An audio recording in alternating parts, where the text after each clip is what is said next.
तो hello friends, welcome back to my channel healthy lifestyle. तो जैसा कि आप जानते हैं कि हम लोग वीक बाय वीक प्रेगनेंसी के बारे में बात कर रहे हैं, जिसमें हम चर्चा करते हैं कि जब प्रेगनेंसी बढ़ती है तो बच्चे में क्या चेंजेस आते हैं और मदर में क्या चेंजेस आते हैं और हमें क्या क्या सावधानियां रखनी है। तो उससे पहले, वीडियो आगे बढ़ाने से पहले आपसे यही रिक्वेस्ट है कि अगर आपने चैनल को सब्सक्राइब नहीं किया है तो आप प्लीज़ चैनल को सब्सक्राइब कर लीजिए, ताकि आपकी प्रेगनेंसी में जैसे जैसे वीक बढ़ते हैं और जो भी मैं वीडियो डाल रही हूँ उससे आपको जानकारी मिल सके। वीडियो को लाइक कर दीजिए, शेयर कर दीजिए और वीडियो पे अगर अच्छा लगे तो कमेंट कीजिए। तो देखिए, अब आगे बात करते हैं 10 वीक्स प्रेगनेंसी की। अभी तक 9 वीक्स तक हमने बात की। 9 वीक्स में बेबी में क्या चेंजेस आ रहे थे, कैसे कैसे हार्मोन्स बढ़ रहा था, कैसे दिक्कत हो रही थी महिला को। अब बात करेंगे 10 वीक्स प्रेगनेंसी की।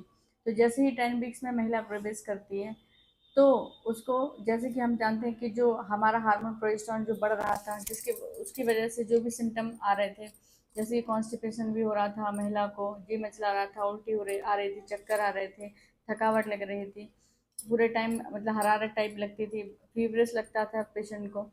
तो इस तरीके की दिक्कतें हैं वो अब सेटल हो गई हैं, मतलब कि महिलाओं को उनकी आदत पड़ गई है, अब अपना काम भी कर रही हैं और उन लक्षणों के साथ में अपना टाइम भी उनका चल रहा है। लेकिन इसमें एक नई समस्या पैदा हो जाती है। जैसे 10 वीक्स स्टार्ट होता है तो जो वैजाइनल डिस्चार्ज था वो बढ़ जाता है, डिस्चार्ज होने लगता है। डिस्चार्ज के साथ में पेशेंट को ये थोड़ा टेंशन होने लगती है कि डिस्चार्ज हो रहा है, कहीं कोई और दिक्कत तो नहीं है, बच्चे को कोई प्रॉब्लम तो नहीं है। तो देखिए, इस टाइम पे जो भी डिस्चार्ज होता है उससे बच्चे को कोई प्रॉब्लम नहीं होती है। डिस्चार्ज इसलिए होता है कि जो भी नीचे का पेल्विस का एरिया होता है उसका ब्लड फ्लो बढ़ जाता है। ब्लड फ्लो बढ़ने से ही वेजाइनल डिस्चार्ज स्टार्ट हो जाता है।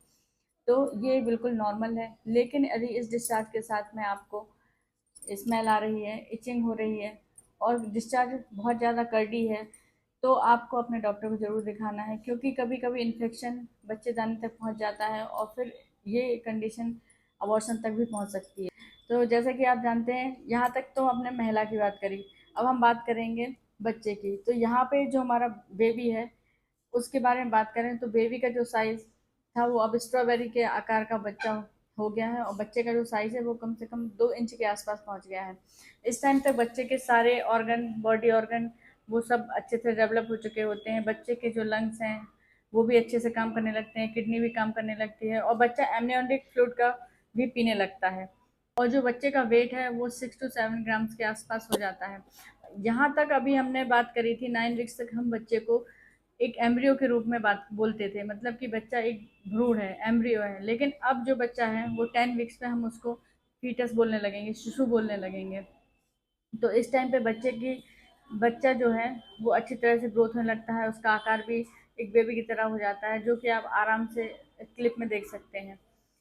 अब आपको ध्यान से ये रखना है, सावधानियाँ इसमें क्या क्या रखनी है। एक तो जो वाइट डिस्चार्ज हो रहा है उसका ध्यान रखना है, उसकी वजह से महिलाओं को दिक्कत ना हो, तो अपने डॉक्टर को आपको अपना चेकअप कराना है। खाने पीने पे बहुत ज़्यादा ध्यान रखना है, हाइजीन मेंटेन रखनी है।